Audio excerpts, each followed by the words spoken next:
Hello everyone, happy weekend. I don't know when this video is coming out, so I'm not going to say happy Friday. I have a feeling it's going to be late.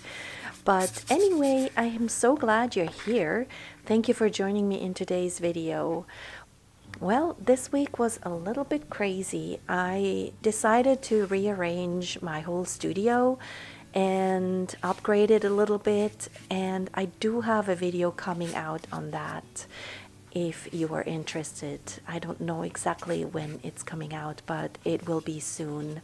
So you can see a little bit behind the scenes of what my little space looks like. But I think it also scrambled my brain a little bit this week, and I wasn't sure where this was going.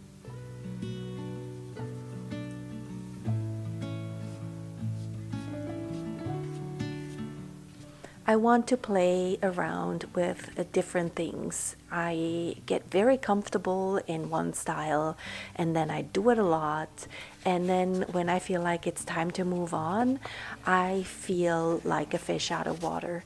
And I have done this type of style a couple weeks ago and I really liked how it turned out, but because I had torn the edges of the tape in this way, I really wanted to play around with filling in the whole space so you can actually see those torn edges when I remove the tape. So that's why I decided to fill the whole background.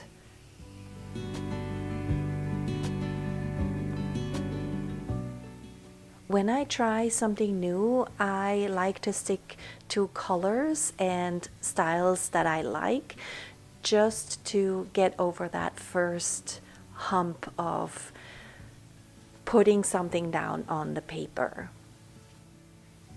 So I decided to stick with circles, and it went really well in the beginning. I kind of had an idea of what I wanted it to look like, but I also didn't. And these circles are very familiar to me and the style is very familiar to me, so it all felt really comfortable.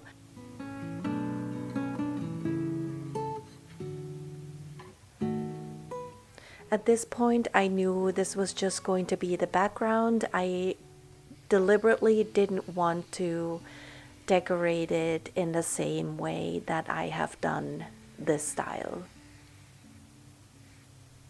To be really honest with you, in my mind, it looked a little bit different.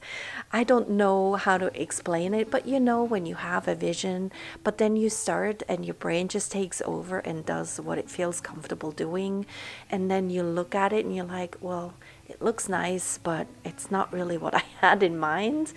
That's where I was at this stage. But I didn't want to push myself too much, and so I just stuck with it.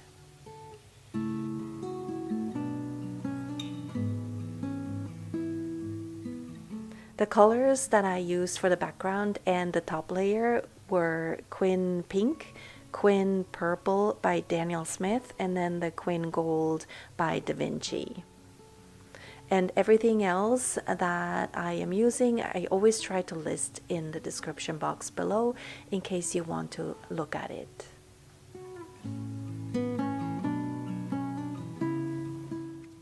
While I was working on this second layer, I was trying to come up with ideas on what to do next. I knew I kind of wanted texture, but I didn't really know how to incorporate it just yet. So I just kept doing what I was doing in the hopes that something would come to my mind. At this point, I thought, oh, everything looks really great. I was enjoying my time, I was vibing with the piece, everything was awesome. Then I brought the champagne silver in that I love so much. It kind of looks white on here, but I promise you it has a shimmer to it.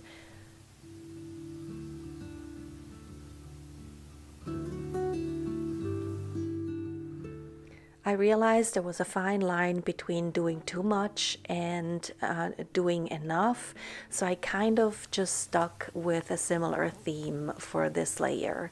I didn't want things to go too crazy.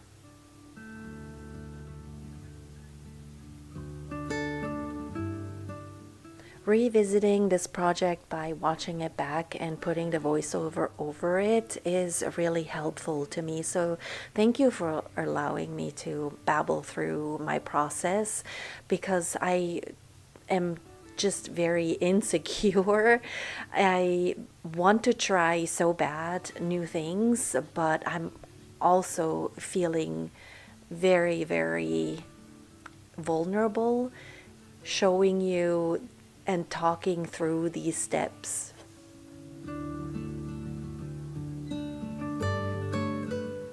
I'm trying to be as open and honest with you as I can. Yes, of course, I am editing these videos and showing you only the best parts because I don't want you to get bored, and it needs to have a certain flow. But I also want to be able to talk about my trials and tribulations with you and just letting you see a little bit more of the vulnerable side of how I feel while I am creating, because it's not always like, oh, I'm doing this, I'm doing that, and I know exactly where everything goes. Most of the time, except for when I have done it a few times, I sit here and I think about it.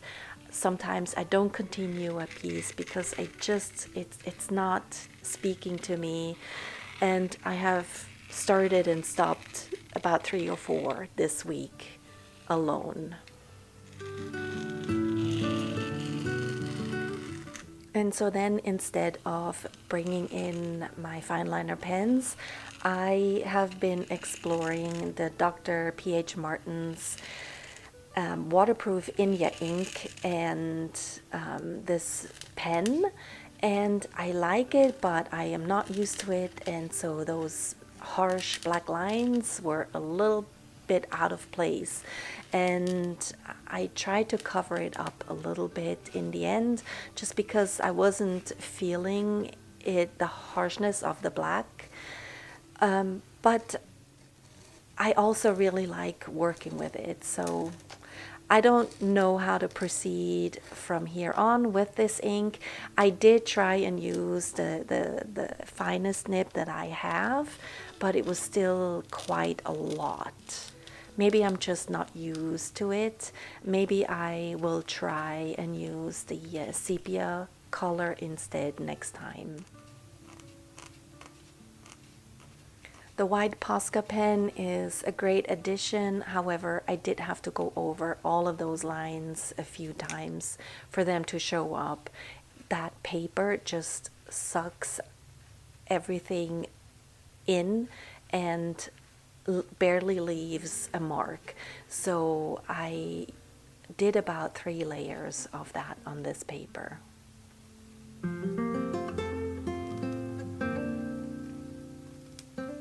So with the exception of the really harsh black lines that I put down, everything was going pretty well. I felt pretty good about it. I felt confident, although I knew that I probably had taken it a little bit too far with the decorating. But hey, once you start, it's really hard to stop. But, you know, I knew the next layer was coming, and that's where things got a little bit derailed. I wanted to incorporate the Caran d'Ache Neocolor 2, and if you are not familiar with them, they are water-soluble wax pastels, so you could potentially activate the lines with water and use them as watercolors. Putting down these lines, I feel very pretentious. I feel like I know what I'm doing, when in fact I really don't. know what I'm doing. And then I decided to scribble these marks all over it. And once I started, I knew I had to continue, even though I probably could have done something completely different in the other ones, because in the end I separated them and made them individual little paintings. When it's all in one big sheet and I paint over my tape, I cannot distinguish that it is actually 4 different separate pieces. It's all just one big piece. And so in my mind I was like, oh, now I have to continue with those lines, and it just started to look really messy. But at this point I was committed and I was just doing what I was doing.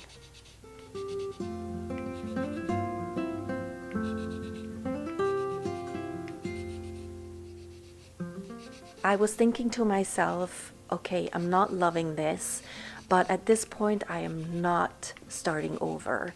I am just going to continue doing what I'm doing. And then I feel like I made things worse. So I wanted some texture. I wanted to bring in a little bit of roughness, a little bit of, bumpy things. And I had these acrylic paints, and with the yellow I knew I needed to add a base to it because it is see-through, and that would not have worked on this. So I added some titanium to it, and that seemed to lighten it up a little bit and make it a little bit more visible. But yeah, I don't know. It was not going well, guys. I was like, okay, now you really ruined it. I did like the texture, but I didn't love the application.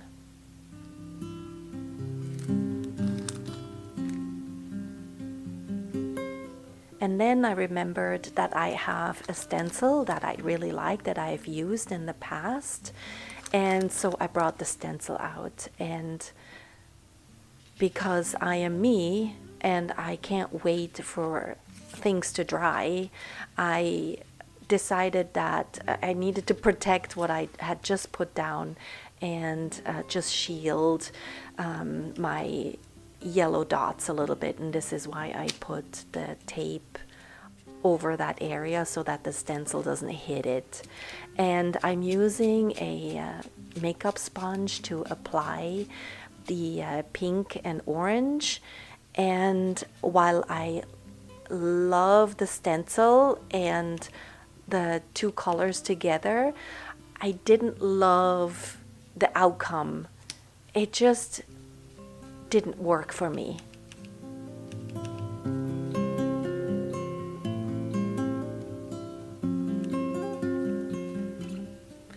At this point I felt a little defeated, and I decided not to worry about it, just continue with what I was doing and chalk this off as a learning experience.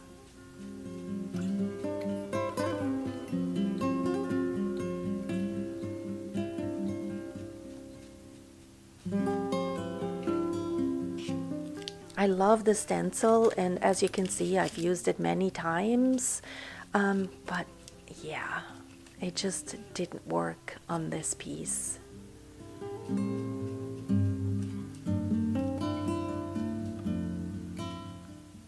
One thing I can tell you though, these makeup sponges are really great if you just want a very soft application with a sponge, or even just applying acrylic paint to a canvas. They work really well, and it just blends everything really well, and you can wash them out and reuse them.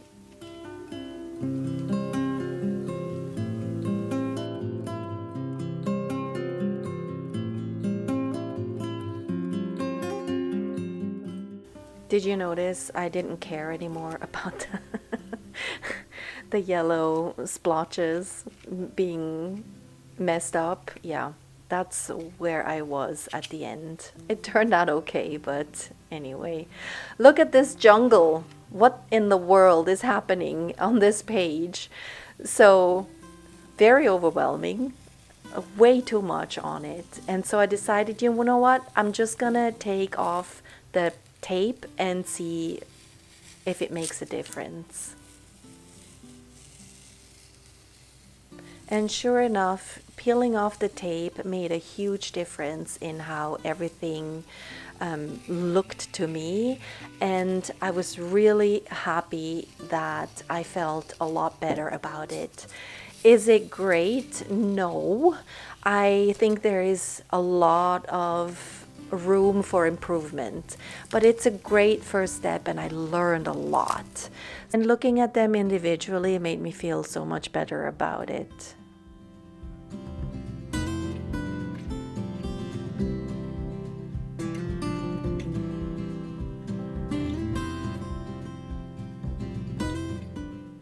And I don't know, if I cut them down and maybe cut them into smaller sizes, they will make great business cards. But I think for now they will just stay in one of my boxes, and I will definitely refer back to it for my next project just to make sure that I know what not to do. And with that, I'm going to say goodbye to all of you. Thank you so much for joining me in today's video. Let me know what you would have done differently. I'm all ears. I am here to learn. And share your tips and tricks down in the comments. And next time, hopefully, the outcome will be a lot nicer and more appealing to me. Thank you so much. Stay creative wherever you are in the world. And I will see you next week with a new video.